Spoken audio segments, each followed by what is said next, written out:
शांताकारं भुजंगशयनं पद्मनाभं सुरेशं विश्वाधारं गगन सदृशं मेघवर्णं शुभांगं लक्ष्मीकांतं कमलनयनं योगिभिर्ध्यानगम्यं वंदे विष्णु भवभयहरं सर्वलोकैकनाथं।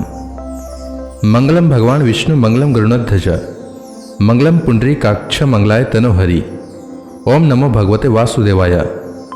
आज का दिन आप सभी के लिए मंगलमय हो। आज पौष महीने का 17वां दिन है।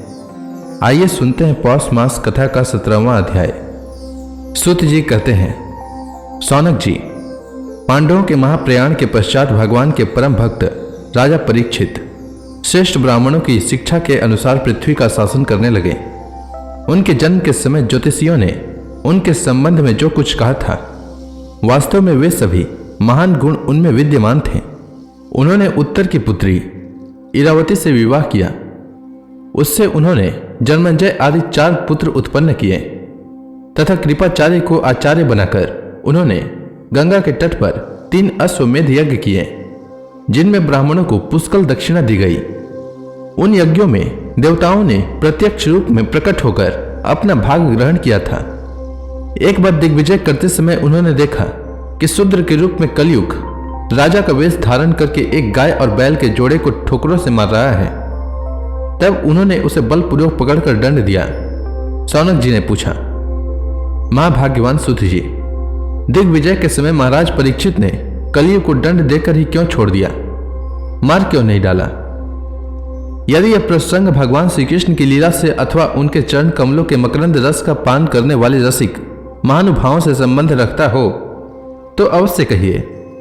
दूसरी व्यर्थ की बातों से क्या लाभ, उनमें तो आयु व्यर्थ नष्ट होती है। प्यारे सूत जी, जो लोग चाहते तो हैं मोक्ष, परंतु अल्प आयु होने के कारण मृत्यु से ग्रस्त हो रहे हैं, उनके कल्याण के लिए भगवान यम का आवाहन करके उन्हें यहां सामित्र कर्म में नियुक्त कर दिया गया है। जब तक यमराज यहां इस कर्म में नियुक्त हैं, तब तक किसी की मृत्यु नहीं होगी। मृत्यु से ग्रस्त मनुष्य लोक के जीव भी भगवान की सुधा तुल्य लीला कथा का पान कर सकें, इसलिए महर्षियों ने भगवान यम को यहां बुलाया है। एक तो थोड़ी आयु और दूसरी कम समझ। ऐसी अवस्था में संसार के मंद भाग्य विषयी पुरुषों की आयु व्यर्थ ही बीती जा रही है, नींद में रात और व्यर्थ के कामों में दिन। सूत जी ने कहा, जिस समय राजा परीक्षित कुरु जांगल देश में सम्राट के रूप में निवास कर रहे थे, उस समय उन्होंने सुना कि मेरी सेना द्वारा सुरक्षित साम्राज्य में कलयुग का प्रवेश हो गया है। इस समाचार से उन्हें दुख तो अवश्य हुआ, परंतु यह सोचकर कि युद्ध करने का अवसर हाथ लगा, वे उतने दुखी नहीं हुए। इसके बाद युद्धवीर परीक्षित ने धनुष हाथ में ले लिया। वे श्याम वर्ण के घोड़ों से जुते हुए सिंह की ध्वजा वाले सुरक्षित रथ पर सवार होकर दिग्विजय करने के लिए नगर से बाहर निकल पड़े। उस समय रथ, हाथी, घोड़े और पैदल सेना उनके साथ साथ चल रही थी। उन्होंने भद्रास्व, केतुमाल, भारत, उत्तर कुरु और किम पुरुष आदि सभी वर्षों को जीतकर वहां के राजाओं से भेंट ली। उन्हें उन देशों में सर्वत्र अपने पूर्वज महात्माओं का सुयश सुनने को मिला। उस यशोगान से पथ पथ पर भगवान श्री कृष्ण की महिमा प्रकट होती थी। इसके साथ ही उन्हें यह भी सुनने को मिला था कि भगवान श्री कृष्ण ने अश्वत्थामा के ब्रह्मास्त्र की ज्वाला से किस प्रकार उनकी रक्षा की थी। यदुवंशी और पांडवों में परस्पर कितना प्रेम था तथा पांडवों की भगवान श्री कृष्ण में कितनी भक्ति थी। जो लोग उन्हें ये चरित्र सुनाते, उन पर महामना राजा परीक्षित बहुत प्रसन्न होते, उनके नेत्र प्रेम से खिल उठते।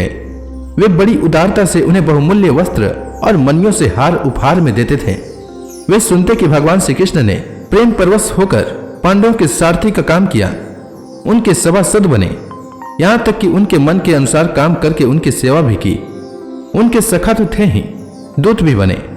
इतना ही नहीं, अपने प्रेमी पांडवों के चरणों में उन्होंने सारे जगत को झुका दिया। तब परीक्षित की भक्ति भगवान श्री कृष्ण के चरण कमलों में और भी बढ़ जाती। इस प्रकार वे दिन दिन पांडवों के आचरण का अनुसरण करते हुए दिग्विजय कर रहे थे। उन्हीं दिनों उनके शिविर से थोड़ी ही दूर पर एक आश्चर्यजनक घटना घटी। वह मैं आपको सुनाता हूं। धर्म बैल का रूप धारण करके एक पैर से घूम रहा था। एक स्थान पर उसे गाय के रूप में पृथ्वी मिली। पुत्र की मृत्यु से दुखिनी माता के समान उसके नेत्रों से आंसुओं के झरने झर रहे थे। उसका शरीर श्रीहीन हो रहा था। धर्म पृथ्वी से पूछने लगा। धर्म ने कहा, कल्याणी, कुशल से तो हो ना? तुम्हारा मुख कुछ कुछ मलिन हो रहा है, तुम श्रीहीन हो रही हो। मालूम होता है तुम्हारे हृदय में कुछ न कुछ दुख अवश्य है। क्या तुम्हारा कोई संबंधी दूर देश में चला गया है जिसके लिए तुम इतनी चिंता कर रही हो? कहीं तुम मेरी तो चिंता नहीं कर रही हो कि अब इसके 3 पैर टूट गए, एक ही पैर रह गया है? संभव है तुम अपने लिए शोक कर रही हो कि अब शूद्र तुम्हारे ऊपर शासन करेंगे। तुम्हें इन देवताओं के लिए भी खेद हो सकता है जिन्हें अब यज्ञों में आहुति नहीं दी जाती, अथवा उस प्रजा के लिए भी जो वर्षा न होने के कारण अकाल एवं दुर्भिक्षों से पीड़ित हो रही है। देवी, क्या तुम राक्षस सरीखे मनुष्यों के द्वारा सताई हुई अशिक्षित स्त्रियों एवं आर्त बालकों के लिए शोक कर रही हो?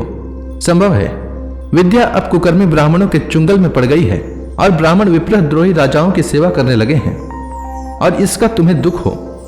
आज के नाम मात्र के राजा तो सुलहों आने कलयुगी हो गए हैं। उन्होंने बड़े बड़े देशों को भी उजाड़ डाला है। क्या तुम उन राजाओं या देशों के लिए शोक कर रही हो? आज की जनता खान पान, वस्त्र, स्नान और स्त्री समास आदि में शास्त्रीय नियमों का पालन न करके स्वेच्छाचार कर रही है। क्या इसके लिए तुम दुखी हो? मां पृथ्वी, अब समझ में आया। हो न हो तुम्हें भगवान श्री कृष्ण की याद आ रही होगी, क्योंकि उन्होंने तुम्हारा भार उतारने के लिए ही अवतार लिया था और ऐसी लीलाएं की थी जो मोक्ष का भी अवलंबन है। अब उनकी लीला सम्पूर्ण कर लेने पर उनके परित्याग से तुम दुखी हो रही हो। देवी, तुम तो धन रत्नों की खान हो। तुम अपने क्लेश का कारण जिससे तुम इतनी दुर्बल हो रही हो मुझे बतलाओ। मालूम होता है बड़े बड़े बलवानों को भी हरा देने वाले काल ने देवताओं के द्वारा वंदनीय तुम्हारे सौभाग्य को छीन लिया है। पृथ्वी ने कहा, धर्म, तुम मुझसे जो कुछ पूछ रहे हो वह सब स्वयं जानते हो। जिन भगवान के सहारे तुम सारे संसार को सुख पहुंचाने वाले अपने चारों चरणों से युक्त थे, जिनमें सत्य, पवित्रता, दया, क्षमा, त्याग, संतोष, सरलता, सम, दम, तप, समता, तितिक्षा, उपरति, शास्त्र विचार, ज्ञान, वैराग्य, ऐश्वर्य, वीरता, तेज, बल, स्मृति, स्वतंत्रता, कौशल, कांति, धैर्य, कोमलता, निर्भीकता, विनय, शील, साहस, उत्साह, बल, सौभाग्य, गंभीरता, स्थिरता, आस्तिकता, कीर्ति, गौरव और निरहंकारता, ये 39 अप्राकृत गुण तथा महत्वाकांक्षी पुरुषों के द्वारा वांछनीय और भी बहुत से महान गुण उनकी सेवा करने के लिए नित्य निरंतर निवास करते हैं। एक क्षण के लिए भी उनसे अलग नहीं होते। उन्हीं समस्त गुणों के आश्रय सौंदर्य धाम भगवान श्री कृष्ण ने इस समय इस लोक से अपनी लीला सम्पूर्ण कर ली और यह संसार पाप में कलियुगी की कुदृष्टि का शिकार हो गया। यही देखकर मुझे बड़ा शोक हो रहा है।